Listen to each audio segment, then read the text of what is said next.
back as we fill your mind with spooky true crime stories of the deranged, unhinged, and absolute pure evil murders that will blow your mind. Some places we will visit to show you around and educate you on the history.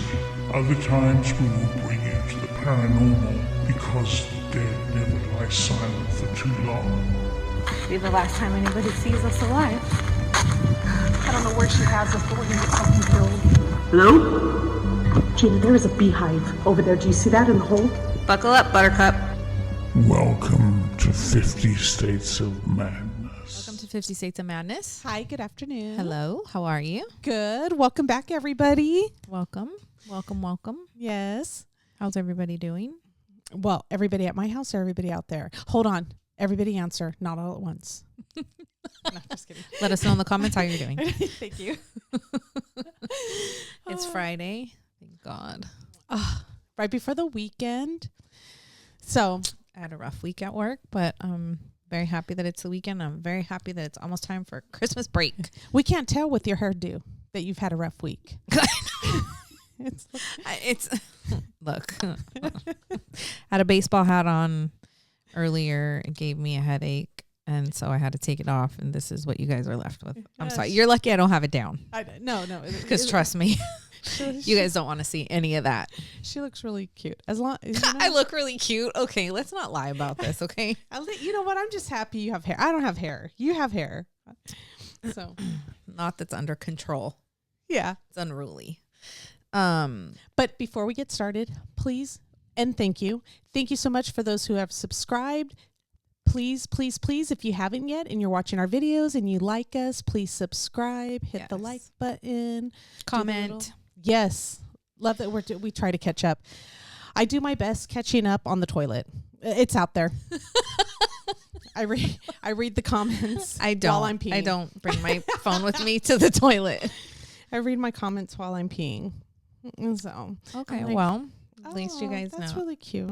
Maybe we'll start signing our names at the end of our responses so they know that it's me responding? Or you, so they know. No. Sometimes we don't need to do that.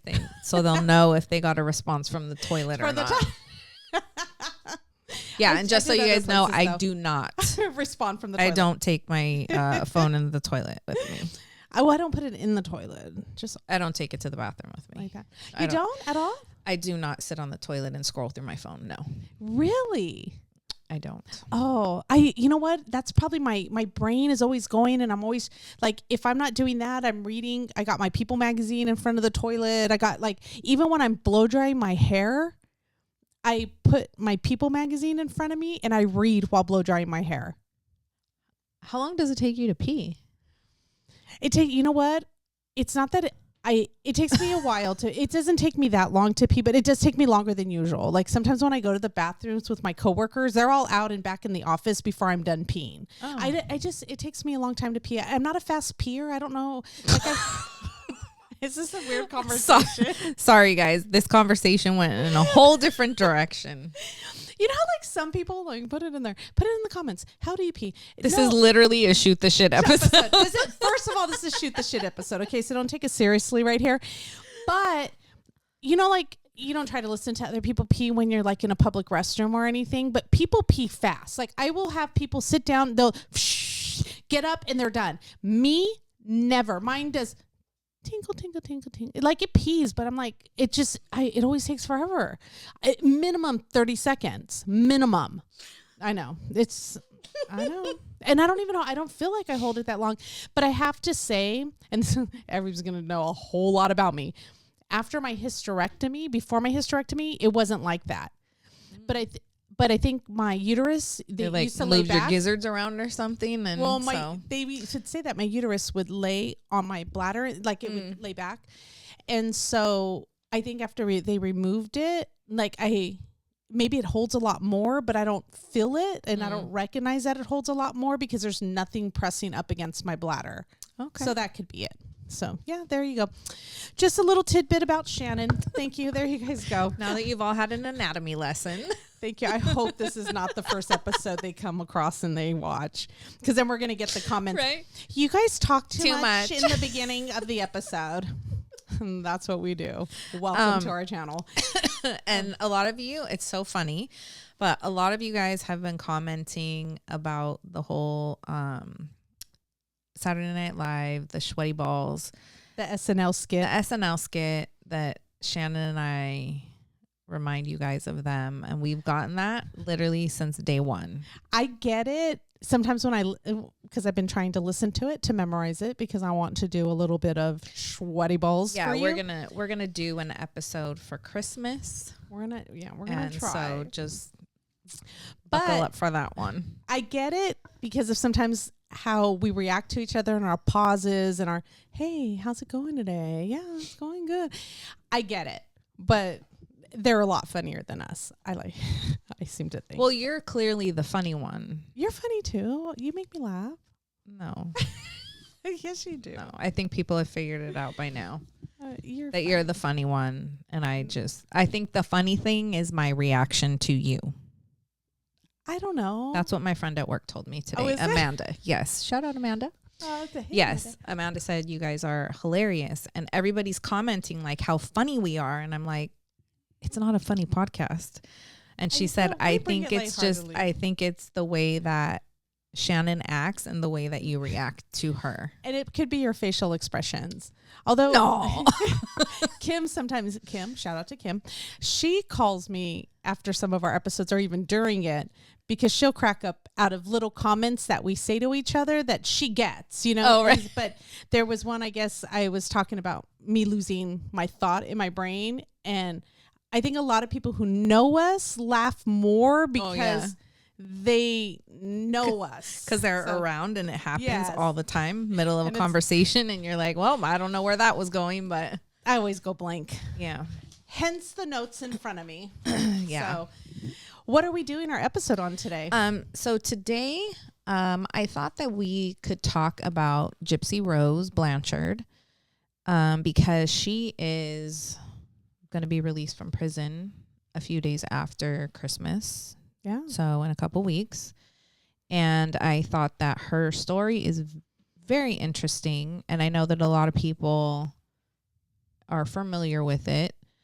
And I'm just curious to know how people feel about her being set free. Like, what are your thoughts about this? Well, she got less than 10 years She did. for orchestrating the murder of her mother. Before we But- start, I want to read like the definition of Munchausen. Okay. Because we've talked about it in other episodes before, but this one's an extreme case of it, correct? Yes. Um, So mom suffered from Munchausen by proxy. meaning that she projected it onto her child. Correct. Okay. And it started when Gypsy was a baby, like months old, I was reading. Yes. That's very early on. insane. Yeah. She Yes. started early on.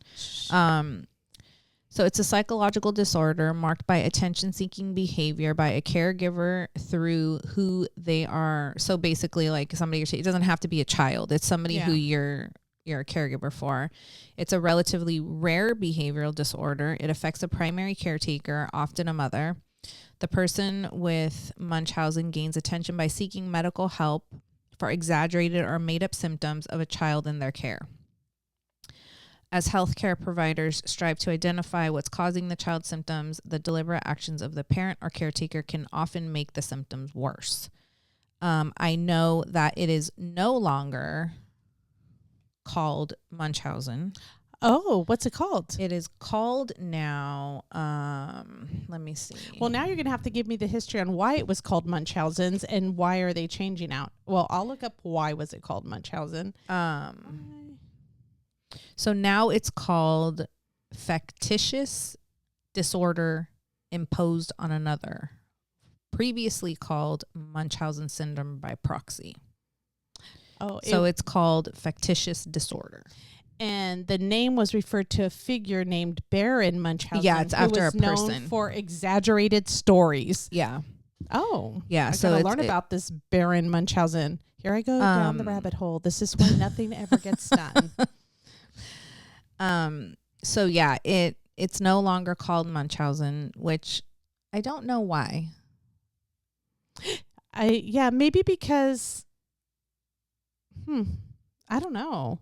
Yeah, I don't know. The real life Munchausen fought for the Russian Empire during the Russo-Turkish War. After retiring in 1760, he began a minor celebrity within German aristocratic circles for telling outrageous tales based on his military career. Okay. Well, maybe because it's not really like a medical term, like Munchausen. I guess it is. I guess they do name some disease. I mean, Lou Gehrig's syndrome. disease. Yeah. Guillain-Barré. Yeah. I'm going to assume it's after somebody. So anyway, I've always been very interested in people that suffer from this, because if you just have Munchausen, then it's inflicted on yourself. And there have been a bunch of documentaries and books written and stuff like that. So it's always been very, very interesting. Yes. I have a question before it leaves my brain.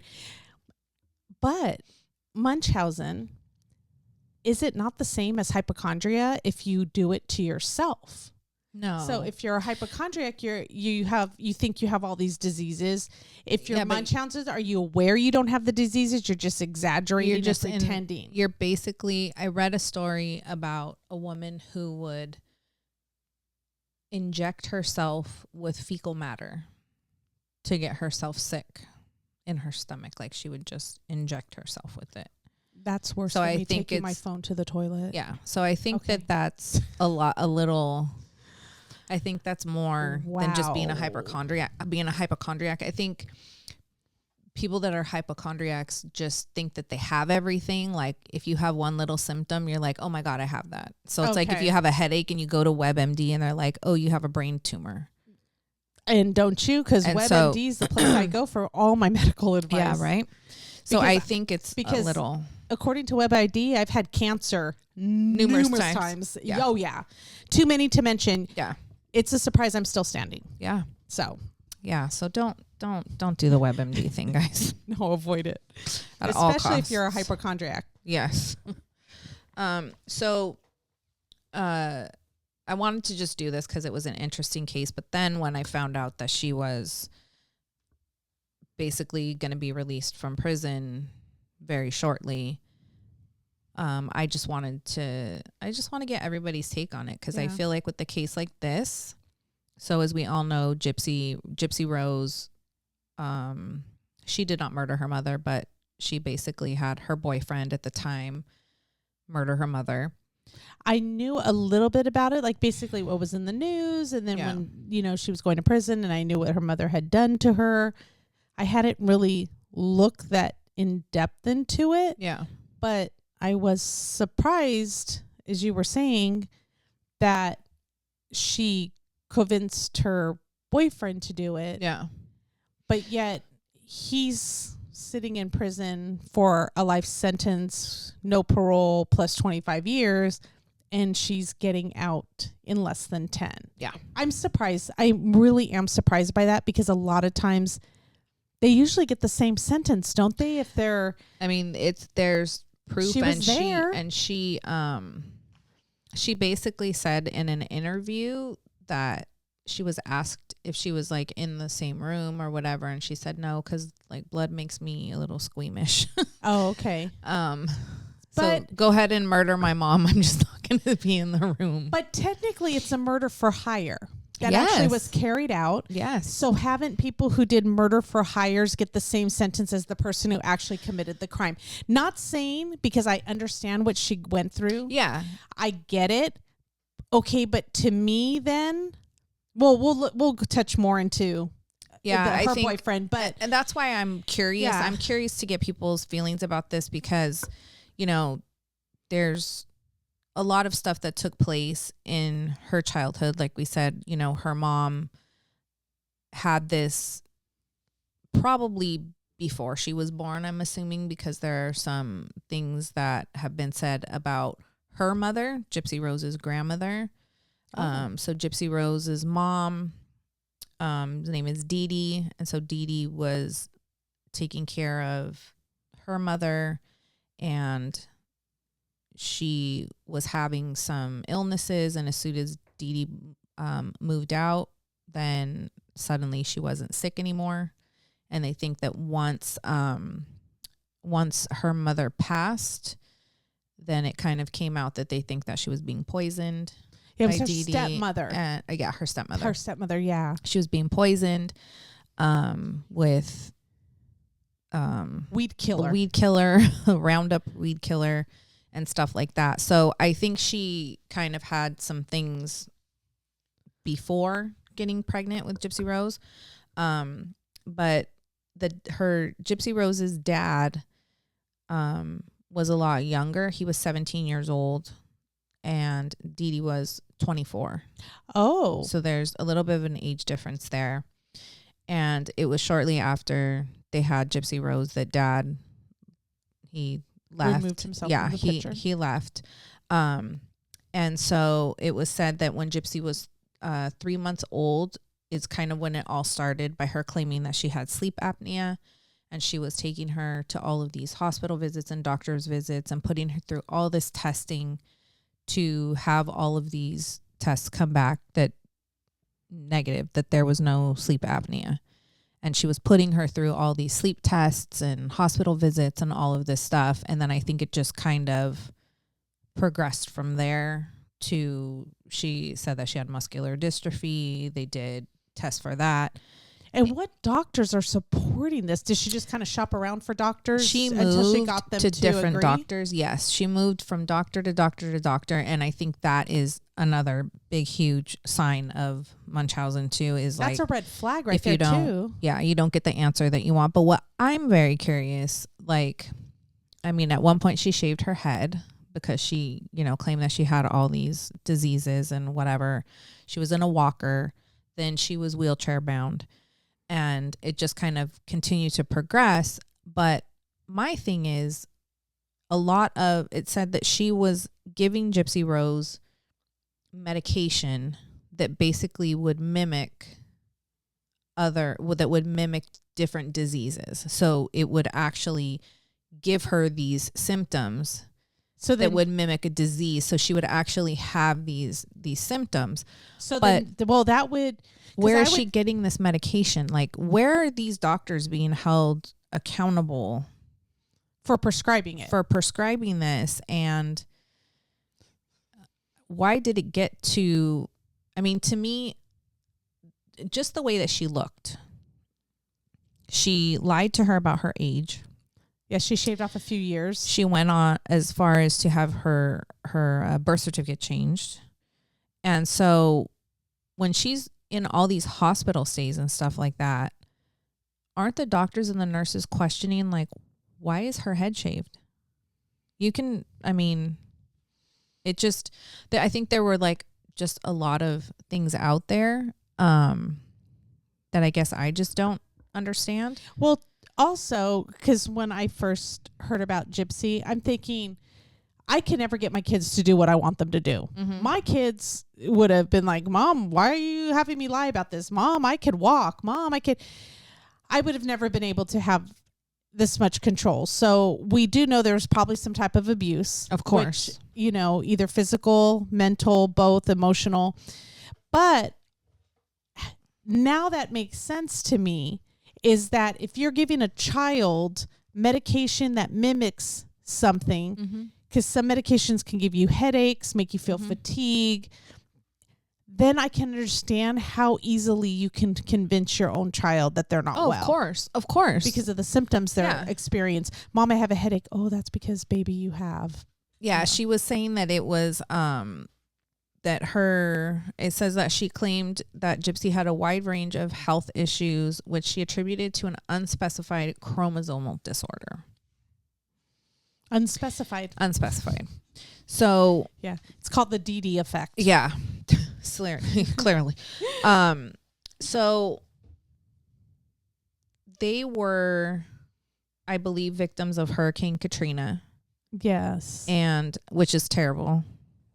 Absolutely terrible. And both of their birth certificates were lost in the disaster. And so I don't know if it was at that point that she kind of was like, re-aged. Oh. Yeah, like if she re-aged her. And if you listen to her talk, she has this very high-pitched baby voice, like a child, almost like a child doing an impression of a child. Yes. It's very, very, very high-pitched. Gypsy does? Yes, very baby-like when she talks. And I think a lot of things were caused by her being wheelchair bound, not being outside, not going to school.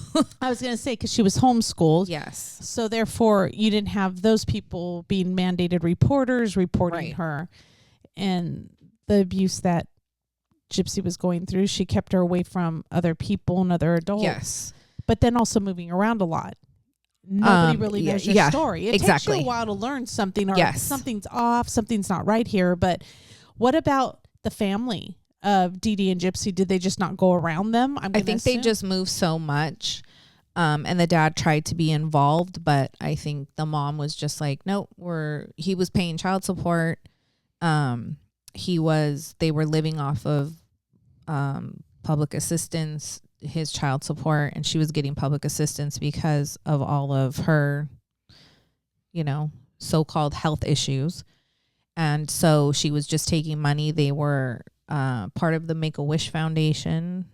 She was granted a trip to Disney World, I believe. They also had Habitat for Humanity built a home for them. That's insane. Like what she was gifted so many things by so many organizations. And that's, I mean, I've tried multiple times to get a couple of my students into like the Make-A-Wish Foundation's very, very hard. It is. There's a lot of requirements for that too. And the fact that, this that she was able to do this and just had so many people rallying around her, and she was making all of these public statements about how grateful and how thankful she was for, everything that people in the community got around. And everybody, like it was crazy, the amount of stuff that she was able to get. And it's the number of medical conditions that she claimed that Gypsy had it's just a chromosomal disorder. She had seizures. She had muscular dystrophy. She had sleep apnea. You could literally go down a whole entire list. And I feel like, how are these doctors not catching all, like, you look at tests, like, nope, negative, nope, she tested negative for that, nope, negative for that, nope, negative for that. Yeah, I understand HIPAA, and I understand all, allowing, you have to give permission for people to see your health history and stuff. And I know a lot of people are going to disagree, but in cases like this, I don't know if there's got to be some sort of database that red flags certain people that are doctor shopping or going around from doctor to doctor to doctor, where one doctor puts a red flag and you can't just move and go see another doctor and not have that pop up. Yeah. I just don't see how, but then, I understand I don't want everybody knowing my business either. So I kind of, I don't know. How do we stop this? Yeah, I get it. I totally do get it. And it's hard when there's cases like this because, again, like they said, like it's a very rare condition for somebody to have, Munchausen. And so what do you do? Yeah. In a case like this, how do you prevent something from happening? What could we have done to protect Gypsy from, who could have stepped in? Mm-hmm. And I just wonder, there's obviously been mental damage done. She's obviously has mental health issues now, which you can't, you can totally understand. It's absolutely understandable. But I wonder if she was getting any help for that while she was in prison, or like what is going to happen now that she's out, like in the real world, because truth be told, 8.5 years isn't like a super long time, but just look at the last 8.5 years, what's changed in this world. Like imagine being in prison for 8.5 years and now you're just going to come out. And you go in as almost a child, like technically a child, because you've been brought up in this. She's 32 years old. Little bubble, never really experienced life because your mom protected you. And now you're jumping out as a 32-year-old woman that has no experience. And the maturity level too in the mind. And also when I was reading, she has some mental issues. Oh, 100%. The way she manipulated him, and we'll touch on this.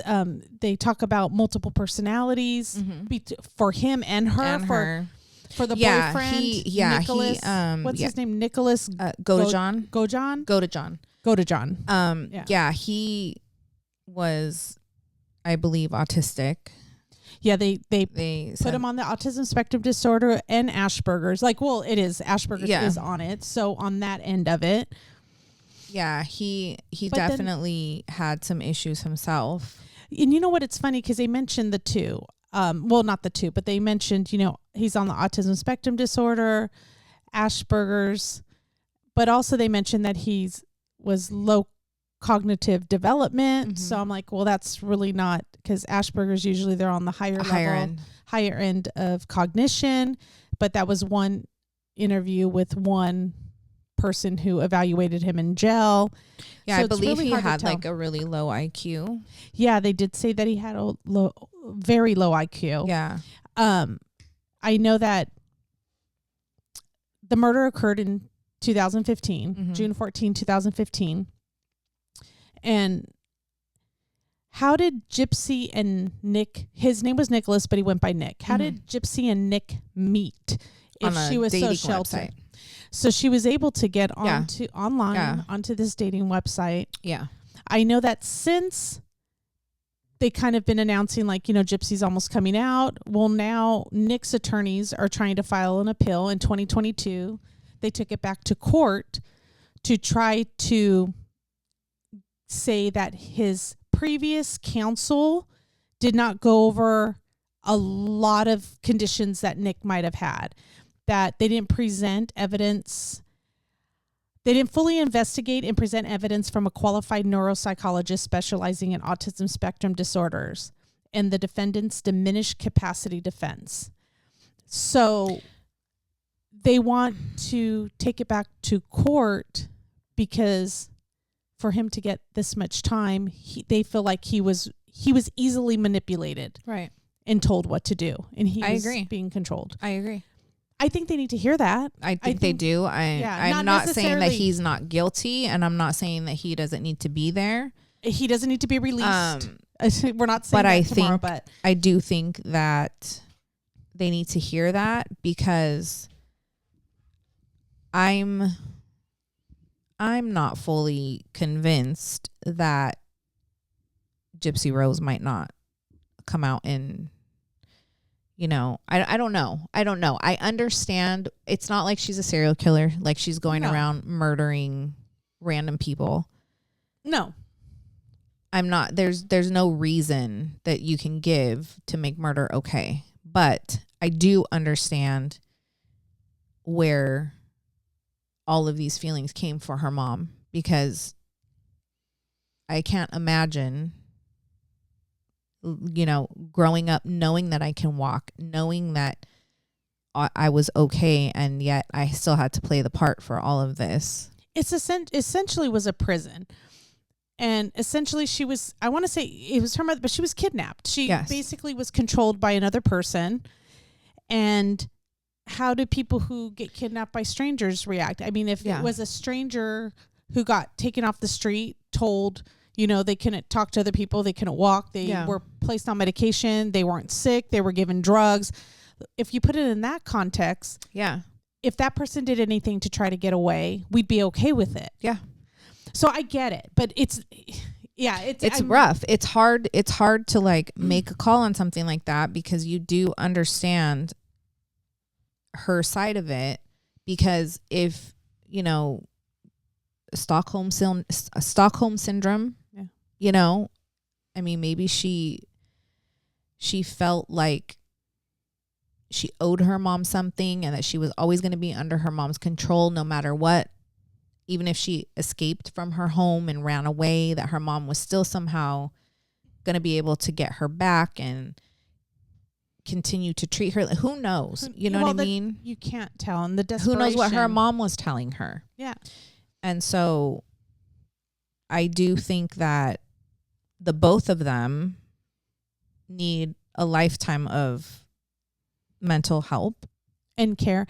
And when I was reading about Nick, and they're talking about the defense that they wanted to go with because of his long diagnosis with autism.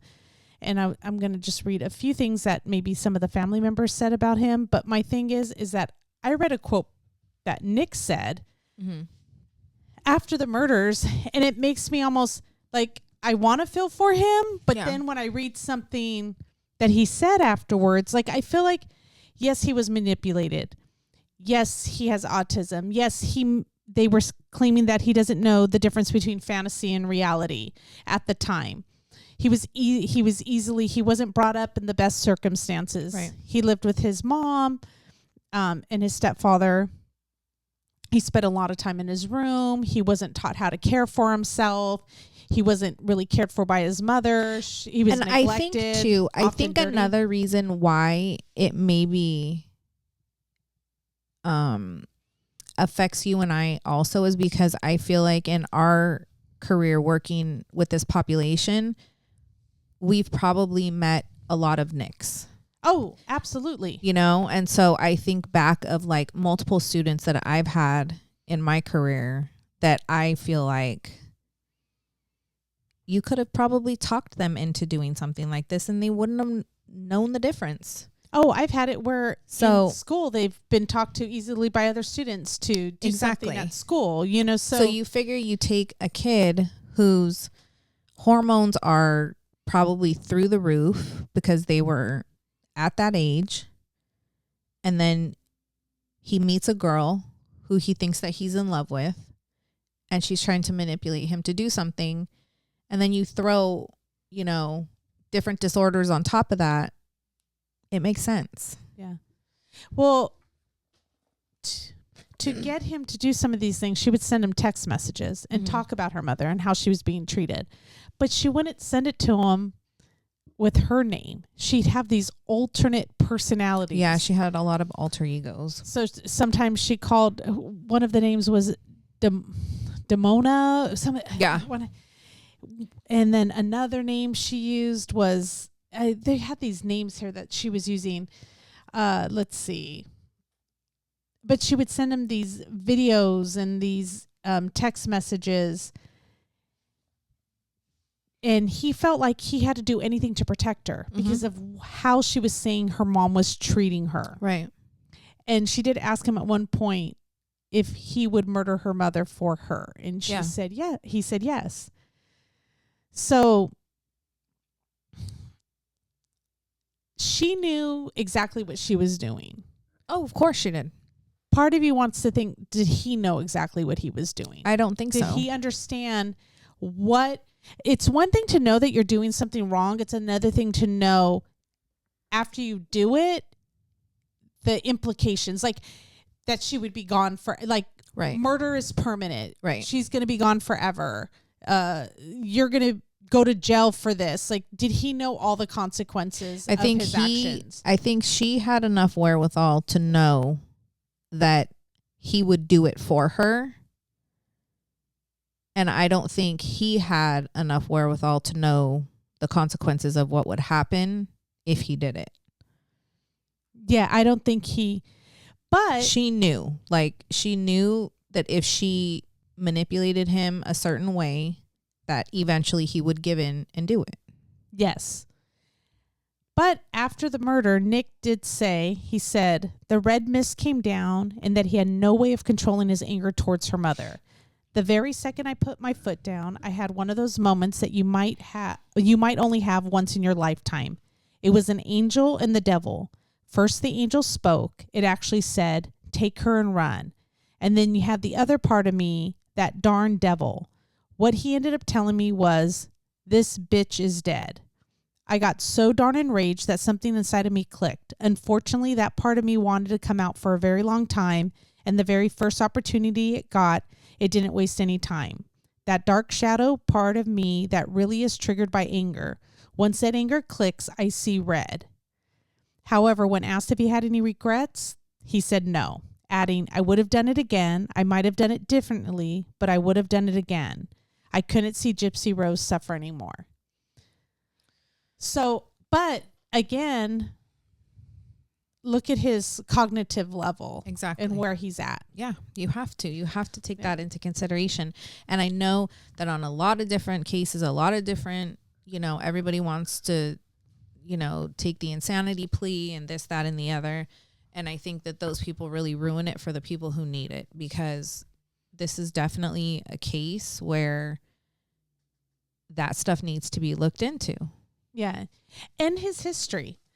Like for him, they have, during the appeal, they had a couple people come up who did not testify at trial. And that was the biggest thing the defense was saying at his appeal, was that people who could attest to Nick's cognitive level, how he was raised, probably how teachers and how he could have been easily manipulated. So he had his uncle come up who had lived with his mom, it was the sister of his mother. No. It was the brother of his mother. So, yeah, right? So his uncle? His uncle. When Nick was a baby. And he said that Nick was different from other kids and that he often talked to himself. His thought process wasn't as developed as normal children. And he said that his nephew didn't know how to relate to people and lacked communication skills. When Nick was bullied, he didn't realize it because he lacked the ability to comprehend what was going on. That's huge. That we were just talking about. There you go. According to Nick's cousin, Amber Morris, she spent a lot of time with him between the ages of 8 and 13. Amber states that they were often left alone while the women went out. She's only 2 months older than him, and she says she knew how to cook, but Nick didn't even know how to turn on a stove. She felt that Nick's mother ignored him, shunned him, and often left him at home alone. He spent a lot of time in his room. He wasn't taught proper hygiene. He wasn't cared for by his mother. He didn't get the proper nutrition. As they got older, Nick didn't develop proper social skills. They went to middle school together, and she says that he was awkward around other children. He was in a special education class during his time in middle school. And he, and she said that his homework was the level of like elementary school while they were in middle school. He confided in her about his condition and that he wanted to be accepted by other kids their age and communicate better. As they grew up together, she felt that as he was maturing, he was regressing in his age. So she was getting older and she felt like he was getting being younger. left behind. Yeah, he would talk to Amber about his relationship with girls and that he felt awkward and nervous around them. He had one girlfriend, but she never met her. Nick wished that he was different, that he could be more of a normal teenager and be more. Shannon wishes she can talk. And I wish I could stop coughing. And be more social with friends. When they started high school, Nick moved in with his dad, so they didn't see each other as much. But after high school, Nick moved back in with his mother and his stepdad, her husband, Charles Goldhammer. And he would often argue with his stepdad about the stuff he was viewing online. And they implied that it was explicit because in 2013, at the age of 23, he had a run-in with the law where he was caught masturbating, watching porn in a McDonald's. Yeah. Okay. So right there, you already know, like, something's off. at 23 and you're in a McDonald's Yep. masturbating, but yet nobody got him help. Yep. Like, it's just, but not saying that it's okay. We don't want him out. No, But- no, and please don't get it twisted.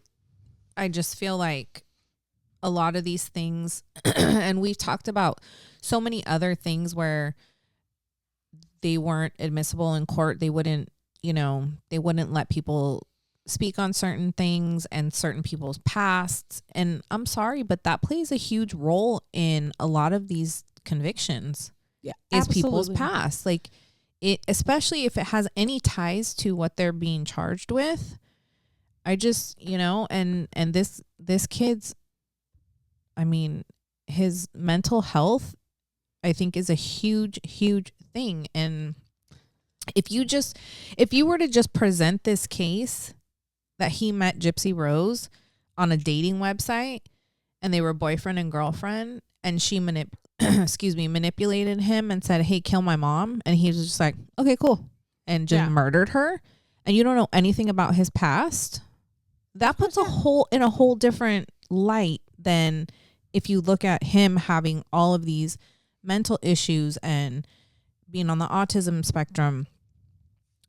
It makes it a whole different story. He has a disability. And again, not that it's okay, but again, you're giving him life in prison. He's going to be there for the rest of his life, and she's going to be out. I don't know what. And right afterwards, she broke up with him. Exactly. So what does that tell you? It's not telling you that, oh, I was so in love with him. Oh, I can't. Because a lot of times when this happens, for a while they try to communicate. They try to write with each other. But she was like, oh, no, I'm done. He did his job. He did his part. He did what I needed him to do. And now on to the next. And now I'm done. And you know what? And maybe I'm wrong. Yeah. Maybe that's not the case. Because again, like I said, she's not a serial killer. She's not out there killing random people. I understand her story too. I understand the hate that she might have for her mother and all of the feelings that she has against what she was put through as a child. So I get that too. Yeah. But I think we need to, if we're looking at her situation and her past and everything that her mother did, then we need to look at Nick's past. Exactly. And we need to look at the manipulation she used to get him to do what she wanted him to do. Because she probably learned that from her mother. Oh, she yeah. probably watched her mother manipulate doctors and hospitals and nurses and everything for her entire life. She knew how to get what she wanted. We, after he was put in, just so you know, he was put into jail, but he did get mental help. He did get a therapist in jail. So, which is good to know, because a lot of times we always say like, oh, they get thrown into jail, they don't get the help they need. He actually does talk to a therapist in jail when he went into there, and they screened him for his mental state, and they decided that he did need treatment from a psychiatrist. But the thing he kept saying over and over again to them was, the only reason I did what I did was to be with my girlfriend. And that right there shows you his mental state. Yeah. That says everything about him. I mean, I feel like maybe he doesn't need to be in prison. Maybe he needs to be somewhere like, what's her name? Andrea Yates. A mental health facility. A facility where, I mean, she is, it's not a prison, but she can't just leave. But no. She has a job, and she's able to work and be given her medication and still have a somewhat normal life on those grounds. Yeah. But it's not a prison. But the psychiatrist did confirm that he is diagnosed with autism, and that she talks about how he does hear voices. So schizophrenia, maybe. He might, mental health facility might be the right place for him. Yeah. I mean, it's not perfect, but it's probably better than prison. Absolutely. Imagine being at like a mental age of even, let's say middle school, 12, 13, and being in a prison with men who are 30, 40, 50, who, committed the same crime you did, but just your mental capacity. Yeah. You're in there with these men, and you're easily manipulated. So yeah, how easily can you be manipulated? Who knows what is being done to him in there? Yeah. And then I heard, and I don't know, but I didn't read, is Gypsy married or getting married or has a boyfriend? Does she have? I think she has a boyfriend. I think I was reading about that too, that there was a boyfriend that she had. I was trying to see if I can.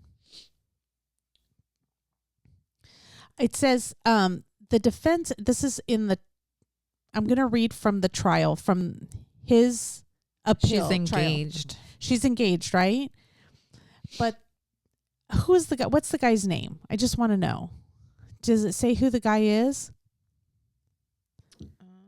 Because there's this one talk right here in 2022 where it says the defense attorney calls Daniel Glidewell. He met Gypsy at a convention. Glidewell kept in contact with Gypsy via video chat. He says that Gypsy told him her mother made her stay in a wheelchair and had unnecessary medical treatment. Oh, this must have been when she was out. His name's Ken. So this one's a different guy. He says that their relationship developed from friendship to a sexual relationship. They would send explicit videos to each other. He discusses how they role-played occasionally. He referred to Gypsy as being shy and timid. He says he developed a taste of power exchange role-playing from her.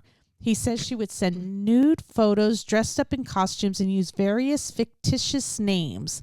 Glidewell says he was injured and that Gypsy visited him while he was in the hospital. She told him she wanted to go to Arkansas to restart her life. This must have been before she met Nick. This was in 2019. It says that they got engaged, broke up, and then got back together. That's the one she's in prison. And she met him while she was in prison. This must have been before because this is them at a convention. Yeah, so she wasn't as innocent. No. Okay. No, she I know she liked to go to like all of those conventions and stuff like that, and she was always the mom did, or Gypsy dressing up Gypsy Rose. Yeah. Oh, is it like a role play convention, like a one of those anime type conventions? Yeah. Oh, okay. Yeah.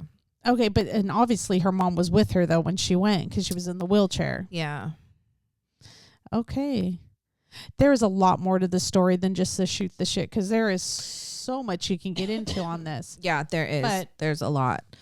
But I'm just curious about, how everybody feels about her getting out and him being in prison. And I'm going to figure out how to put up a poll on our YouTube. Maybe it'll pop up on what do you think? Like, do you think, she should be free? I don't know. Like, I'll try to word it. Yeah. So, but yeah, no, definitely leave your comments and everything on what you think about this. Do you think that maybe he deserved life in prison while she's getting out, or maybe both of them life in prison? Maybe both of them get out. I don't know. At the same, they both need help. They both need a lifetime of mental help, and so I think therapy and whatever they need to work through, I think is going to be for the rest of their life. I don't think that. I don't think you just get over something that she's gone through and him having disabilities. I think that's just a lifetime of help that he needs. And I just don't think prison is probably the place for him. No, unfortunately. And again, I know that it was extremely gruesome that she was found in her bed. And I believe the way that people found out was a Facebook post. Yeah, where he said the bitch is dead. Yeah. Yeah. So I get like looking at all that stuff. Like there's a lot of things that he did that were just off the chart wrong. Like it's just it's the stuff that he did. Like I get it. But I don't think he should be out walking the street. No. But I don't think that prison is the place for him. He needs to get the help. Yeah. He needs to be in a facility where he can be getting help 24 hours a day, but still try to, maybe get a job and do certain things, but not be in the company of certain population. Yeah. I would say. Prison's pretty tough. Yeah. Not that I've been there and I know personally because I don't. So, just throwing that out there. But yeah. So, so please, we'll put up a poll before we release this episode just to get your take on this, and then please just comment and let us know. I'm really curious, as to your guys' feelings on this, and and what you think about him and her. Yeah. You know, and if you guys have had any, if you guys know of like any other stories of people that have suffered from Munchausen, or Munchausen by proxy, I do know there are a couple cases out there that are really, really interesting. So, yeah. And I know we didn't dive into the murder of this one. We didn't talk about the details. This was just like our shoot the shit episode where we just kind of talk about our feelings on what's happening today. I'm just more curious to know, I think, about everyone's feelings on on him being in there for life and her getting out. And what do we think's going to happen? Like, what do we think her life is going to look like when she's out? Where's she going to go? Yeah. No, how is she going to get a job? Well, it's funny what people can do. Yeah. I mean, I'm 1,000% sure she'll write a book. Oh, no. She says she wants to write a book. So I'm sure that's probably already in the works. Oh, yeah. No, she said she's going to be writing a book. I'm sure I know for a fact there have been a handful of movies and documentaries and docuseries made on her life. So I guess maybe that will be where she'll get her income from. Who knows? Yeah. Who knows? So, yeah. So thank you for watching this week, and thank you to all of our new subscribers. Welcome. We really enjoy seeing all of your comments and answering them. And if you ever have time, go watch our other videos. Yeah, check out our other videos too. I know we've been really trying to post. We post our regular episodes every Thursday, and then we've been trying to get in a couple more episodes during the week, talking about the Nicole Kessinger and Chris Watts thing, because there's so much passion behind so that. much out there, and you guys have wanted us to talk more about that. And again, somebody had commented, I'm glad that you guys don't know everything, because I feel like I'm learning with you. So we learn a lot from you. Trust us. So some of your comments. Yeah, I wanted to shout out this listener. Hold on 1 second, please, because this person had messaged me. Aaron. Aaron had messaged us a bunch of stuff regarding the Chris Watts video, like so much stuff that I feel like we could do a whole episode on it. And so, so thank you, Aaron, very, very much. We really appreciate it. And we will definitely get on that. And if we feel that it's like enough to do a whole episode, then maybe we'll do a whole episode on that. So yes, absolutely. yeah. So, don't forget to subscribe and like and comment. And if you want to follow us on Instagram, and TikTok, we're at 50 States of Madness. Our merch store is 50statesofmadness.bigcartel.com. And we are also at patreon.com/50 States of Madness if you would like to support us there. And we are trying to get more content out there as much as we can. But again, we both have full-time jobs, and so it's hard. It's hard, but we're doing our best. Fun. Yes. So thank you guys so much, and we will see you guys very soon. Bye. Be safe this week.